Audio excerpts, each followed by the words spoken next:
Well my friends, অনেকেই একটা প্রশ্ন করতে থাকেন যে লিম্ফ নোড সোয়েলিং বা লিম্ফ্যাডিনোপ্যাথি এতে ক্যান্সারের ঝুঁকি কতটা।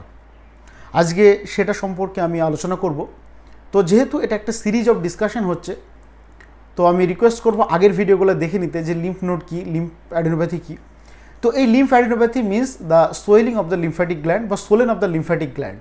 যদি লিম্ফ্যাটিক গ্ল্যান্ড বা লিম্ফ গ্ল্যান্ডগুলো যদি ফুলে যায়, সেই কন্ডিশনটাকে বলা হয় লিম্ফ্যাডিনোপ্যাথি।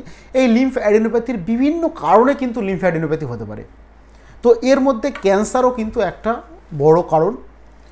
তো বেসিক্যালি বিভিন্ন টাইপের ইনফেকশনের কারণে হতে পারে, কোনো virus infection like HIV, Epstein বার ভাইরাস, মিজেলস, কোনো ব্যাকটেরিয়াল ইনফেকশনের জন্য হতে পারে, যেমন সালমোনেলা টাইফি, সালমোনেলা প্যারাটাইফি এরকম টাইপের, বা টাইফয়েডের ইনফেকশনের জন্য হতে পারে, কোনো টক্সোপ্লাজমোসিসের ইনফেকশনের জন্য হতে পারে, বা এগুলো ছাড়াও দাঁতের কোনো সমস্যার কারণে হতে পারে, সোর থ্রোট, গলার কোনো ইনফেকশনের জন্য হতে পারে, ওরাল কোনো ইনফেকশনের জন্য হতে পারে, বা কোনো অটোইমিউন ডিজিজের জন্য হতে পারে, কোনো সেক্সুয়ালি ট্রান্সমিটেড ডিজিজের জন্য হতে পারে।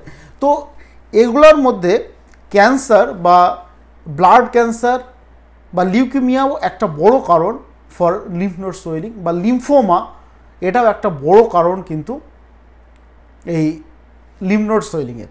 তো লিম্ফোমা বা কখন ক্যান্সারের দিকে যাবে, নর্মাল লিম্ফ নোডের যে সোয়েলিং সেটা হয় জাস্ট মুভেবল, সেটা মুভ করে এবং সেটা প্যালপেট করা যায়, এবং যেগুলো ভয়ের কিছু নেই, তার সঙ্গে কোনো টেন্ডনেস বা ম্যাক্সিমাম ক্ষেত্রে কোনো ব্যথা থাকে না, বা অনেকগুলো লিম্ফ নোড একসঙ্গে ইনভলভ হলে বা লোকাল নার্ভ ইনভলভ হলে সেখানে টেন্ডারনেস বা পেন কিন্তু থাকলেও থাকতে পারে। এই শুধু পার্টিকুলার এই সিমটমগুলোর মধ্যেই যদি ইনভলভ থাকে তাহলে কিন্তু সেটা ক্যান্সারাসের দিকে যাচ্ছে না। কোন ক্ষেত্রে সেটা ক্যান্সারের দিকে যাবে বা ক্যান্সারের ঝুঁকি, সেটা আমরা বলবো যদি এই সিমটমগুলোর সঙ্গে যে গ্ল্যান্ড সোয়েলিং হচ্ছে তার সঙ্গে দেখা যাচ্ছে পুরো কমপ্লিটলি পেনলেস, কোনো কিচ্ছু নেই, বা sometime painful, maximum most of the কেসের ক্ষেত্রে পেনলেস অ্যাসোসিয়েটেড এই সিমটমগুলো যদি পাই, সেই ক্ষেত্রে আমরা অবশ্যই ভেবে নেবো এটা ক্যান্সারের দিকে যাচ্ছে। তাহলে কী বললাম? সোলেন গ্ল্যান্ড নাম্বার 1, গ্ল্যান্ড যদি ফুলে যায়। নাম্বার 2, পেনলেস হতে পারে, মানে পেনলেস হয় ম্যাক্সিমাম ক্ষেত্রে, যেগুলো আর ডেঞ্জারাস। আফটার দ্যাট একটা ঘুষঘুষে জ্বর রাত্রিবেলার দিকে বা সন্ধ্যা থেকে বিকালের দিকে বা সারাদিনের যে কোনো টাইম, হয়তো বিশেষ করে রাত্রের দিকে একটা ঘুষঘুষে জ্বর, হালকা একটা জ্বর এবং একটা অস্বস্তি ভাব, the complete loss of appetite, খিদে নেই, একটা ঘুষঘুষে জ্বর, তার সঙ্গে খিদে নেই, লস অফ অ্যাপেটাইট, একদমই খিদে হচ্ছে না, এবং লাস্ট 6 মান্থে 10% বডি ওয়েট রিডিউস করেছে। যদি একটা মানুষের 1 কুইন্টাল ওজন হয়, লাস্ট 6 মান্থে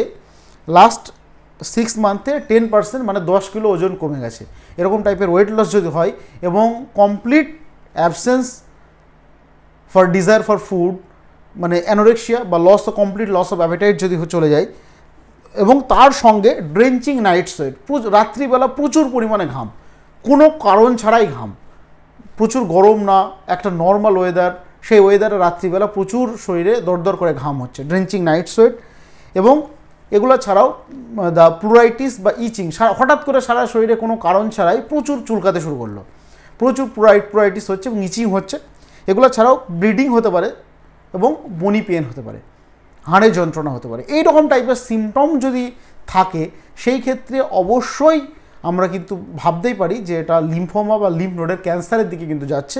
আপনারা ইমিডিয়েট ডক্টরের সঙ্গে কনসাল্ট করুন, এবং যে টেস্ট পরবর্তীকালে যে প্রসিডিওরগুলো আছে সেগুলো কিন্তু করান, না হলে এটা কিন্তু মৃত্যুর কারণ হতে পারে। কিন্তু এই লিম্ফ নোডের ক্যান্সার বা lymphoma, neoplasm of the lymph node, এগুলো কিন্তু কিউরেবল ডিজিজ। প্রায় 70 to 80% কেস কিন্তু কমপ্লিটলি কিওর হয় ঠিকঠাক ট্রিটমেন্ট করলে।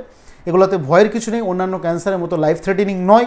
ঠিক টাইমে ধরা পড়লে এগুলো কিন্তু মোস্ট অফ দ্য পেশেন্ট, প্রায় 80% পেশেন্ট কিন্তু কমপ্লিটলি কিওর হয়ে যায়, বা যেগুলো কিওর হয় না সেগুলোও কিন্তু অনেক দিনই কিন্তু মানে বেঁচে থাকে, বা একটা লং লাইফ কিন্তু তারা আবার ফিরে পায় প্রপার ট্রিটমেন্টে।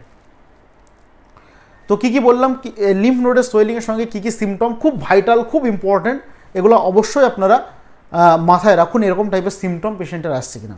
তাহলে ফার্স্ট অফ সিমটম হচ্ছে সোয়েলিং অফ দ্য লিম্ফ নোডের একটা অস্বাভাবিকভাবে বেড়ে যাওয়া, কিছুদিনের মধ্যে হঠাৎ করে অনেক বড় হয়ে গেছে, লিম্ফ নোডটা অনেকটা বড় হয়ে গেছে, মোটা হয়ে গেছে, অস্বাভাবিকভাবে লিম্ফ নোডের বেড়ে যাওয়া, gland সোলেন। After that the painless swelling, কোনো জ্বালা যন্ত্রণা নেই, ব্যথা নেই, পেনলেস সোয়েলিং এবং একটা ঘুষঘুষে জ্বর, একটা রাত্রের দিকে বিশেষ করে হালকা জ্বর কিন্তু গায়ে থেকে যাচ্ছে, এবং তার সঙ্গে কমপ্লিট লস অফ অ্যাপিটাইট, একদমই খিদে নেই, এবং তার সঙ্গে body weight loss of body weight loss, last 6 মান্থে 10% বডি ওয়েট যদি লস করে। After that drenching night sweat, রাত্রিবেলা কোনো কারণ ছাড়াই, সেরকম কোনো গরম ওয়েদার নয়, তাও প্রচুর পরিমাণে দরদর করে ঘাম হচ্ছে, drenching night sweat.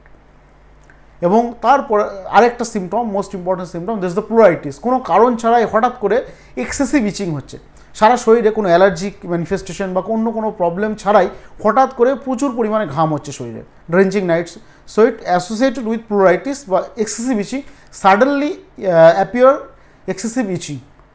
After that the bony pain হতে পারে, হাড়ের ভিতর যন্ত্রণা হতে পারে, এবং তার সঙ্গে অনেক সময় হিমাচুরিয়া বা ব্লিডিং হতে পারে, কারণ ছাড়াই যে কোনো অর্গান দিয়ে ব্লিডিং হতে পারে। তো এই টাইপের সিমটমগুলো যদি থাকে, সেই ক্ষেত্রে কিন্তু আপনার লিম্ফ নোডগুলো, যে সোয়েলিংগুলো হয়েছে, ফোলাগুলো, সেগুলো কিন্তু নর্মাল নয়, সেগুলো কিন্তু ক্যান্সারের দিকে যেতে পারে। তো এটা কিন্তু খুব ভাইটাল, মাথায় রাখবেন। তো আশা করছি আমি বোঝাতে পারলাম। Thank you.